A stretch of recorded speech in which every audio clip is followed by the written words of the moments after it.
နိုင်ငံတကာဆက်ဆံရေး international relations ဆိုတာဟာနိုင်ငံတွေကြားကနိုင်ငံရေးစစ်ရေးနဲ့ယဉ်ကျေးမှုဆက်ဆံရေးတွေသာမကပဲစီးပွားရေးနဲ့ငွေကြေးဆိုင်ရာအပြန်အလှန်ဆက်သွယ်မှု economic and financial interactions တွေကိုပါလေ့လာတဲ့ပညာရပ်ဖြစ်ပါတယ်။ဒီနယ်ပယ်မှာဆိုရင်ငွေကြေးဟာရိုးရိုးရှင်းရှင်းလဲလှယ်တဲ့ကြားခံပစ္စည်း medium of exchange ဖြစ်တာမကပဲအာဏာလွှမ်းမိုးမှုနဲ့လက်နက်တစ်ခုအနေနဲ့ပါအရေးပါတဲ့အခန်းကဏ္ဍကပါဝင်နေပါတယ်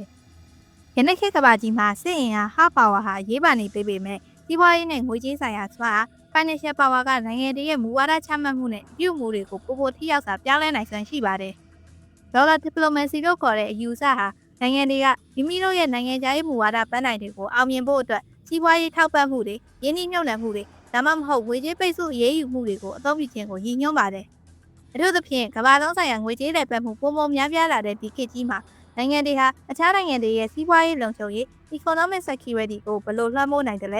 ဲငွေကြေးကိုဘယ်လိုနည်းလမ်းမျိုးတွေနဲ့နိုင်ငံရေးကိရိယာအဖြစ်အသုံးပြုနိုင်တယ်လဲဆိုတဲ့အချက်တွေကိုဒီနေ့ဗီဒီယိုမှာဆိုရင်သင်ပြပေးသွားမှာဖြစ်ပါတယ်။ပထမဆုံးအပိုင်းအနေနဲ့ကုန်သွယ်ရေးနဲ့ယင်းနှိမ့်မြုပ်နှံမှုကိရိယာအဖြစ်ငွေကြေးရဲ့အခန်းကဏ္ဍကဘယ်လိုပါဝင်နေလဲ။နံပါတ်1ဖွံ့ဖြိုးရေးအကူအညီများပေးခြင်း development aid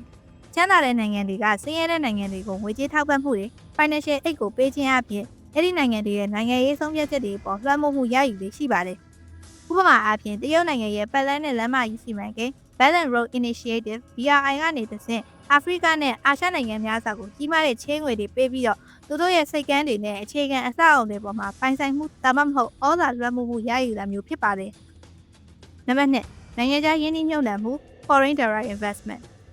ကုမ္ပဏီတွေကအခြားနိုင်ငံတစ်ခုမှာစက်ရုံတွေတည်ဆောက်ခြင်းဒါမှမဟုတ်လုပ်ငန်းလုပ်ကိုင်ခြင်းအတွက်ငွေကြေးယင်းနှိမ့်မြှုပ်နှံခြင်းဟာယင်းနှိမ့်မြှုပ်နှံခံရတဲ့နိုင်ငံရဲ့စီးပွားရေးတိုးတက်မှုကိုအကြီးအကျယ်တက်ရောက်စေပါတယ်။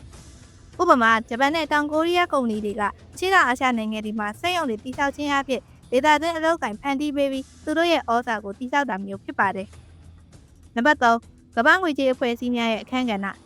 အပြည်ပြည်ဆိုင်ရာငွေကြေးရန်ပုံငွေအဖွဲ့ IMF နဲ့ကမ္ဘာ့ဘဏ် World Bank လိုမျိုးအဖွဲ့အစည်းတွေကနေချင်းငွေတွေထုတ်ပေးတဲ့အခါချေးယူတဲ့နိုင်ငံတွေအနေနဲ့စီးပွားရေးပြုပြင်ပြောင်းလဲမှုတွေ economic reforms ကိုလှုပ်ဆောင်ရပါမယ်။ဒါဟာငွေကြေးကိုအသုံးပြုပြီးနိုင်ငံရဲ့ပြည်တွင်းမူဝါဒကိုပြောင်းလဲစေတာဖြစ်ပါတယ်။ဒုတိယအပိုင်းအနေနဲ့နိုင်ငံရေးဖိအားပေးမှုလက်နက်အဖြစ်ငွေကြေးရဲ့အခန်းကဏ္ဍကဘယ်လိုပါဝင်နေလဲ။နံပါတ်1စီးပွားရေးပိတ်ဆို့အရေးယူမှုများ sanctions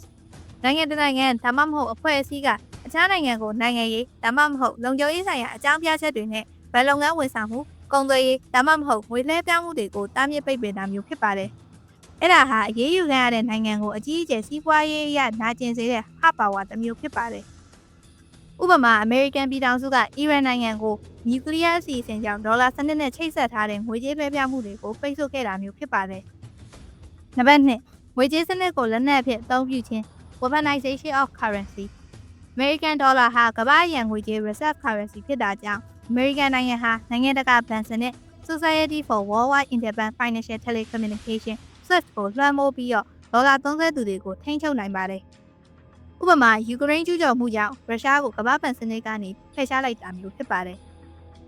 ဒါဟာဒေါ်လာစနစ်ကိုအသုံးပြုပြီးနိုင်ငံတစ်နိုင်ငံကိုစီးပွားရေးအရထိထိရောက်ရောက်တိုက်ခိုက်လိုက်တာဖြစ်ပါတယ်။နောက်ဆုံးပိုင်းအနေနဲ့ငွေကြေးလုံခြုံမှုနဲ့နိုင်ငံတော်အချုပ်အခြာအာဏာမှာရောငွေကြေးရဲ့အခန်းကဏ္ဍကဘယ်လိုပါဝင်နေလဲ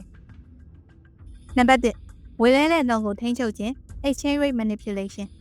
အချို့နိုင်ငံတွေကမိမိတို့ရဲ့ထုတ်ကုန်တွေနိုင်ငံတကာဈေးကွက်မှာဈေးနှုန်းသက်သာနေစေဖို့ငွေကြေးလဲလှယ်နှုန်းကိုတမင်တကာထိန်းချုပ်ပါတယ်။ဒါဟာအခြားနိုင်ငံတွေရဲ့ကုန်သွယ်ရေးကိုထိခိုက်စေတဲ့အတွက်နိုင်ငံတကာဆက်ဆံရေးမှာစီးပွားရေးစစ်ပွဲ trade war တွေဖြစ်ပေါ်စေနိုင်ပါတယ်။ဥပမာလွန်ခဲ့တဲ့နှစ်တွေကအမေရိကန်နဲ့တရုတ်တို့ကြားမှာကုန်သွယ်ရေးစစ်ပွဲဖြစ်ပွားခဲ့ရမှာတရုတ်ယွမ်ငွေရဲ့တန်ဖိုးသတ်မှတ်မှုဟာအငင်းပွားဖွယ်ရာတစ်ခုဖြစ်ခဲ့ပါတယ်။နံပါတ်2ငွေကြေးအင်အားစုများပေါ်ထွက်လာခြင်း emergence of new currency နိုင်ငံတကာနိုင်ငံရဲ့ငွေကြေးဥပမာဒေါ်လာအပေါ်မှီခိုမှုကိုလျှော့ချဖို့အတွက်အခြားနိုင်ငံတွေဥပမာတရုတ်ရုရှားကကိုယ်ပိုင်ငွေကြေးစနစ်တွေဒါမှမဟုတ် digital ငွေကြေးတွေ digital currency တွေကိုတိုးချဲ့ဖန်တီးဖို့စ조사နေကြပါတယ်။ဒါဟာနိုင်ငံတကာငွေကြေးလောကမှာအာဏာပြောင်းလဲနေမှုကိုပြသပါတယ်။အထူးအဖြစ်ဆိုရရင်နိုင်ငံတကာဆက်ဆံရေးမှာငွေကြေးဟာရိုးရိုးရှင်းရှင်းငွေလဲလှယ်ရေးကိရိယာအနေနဲ့ကမဟုတ်ပဲ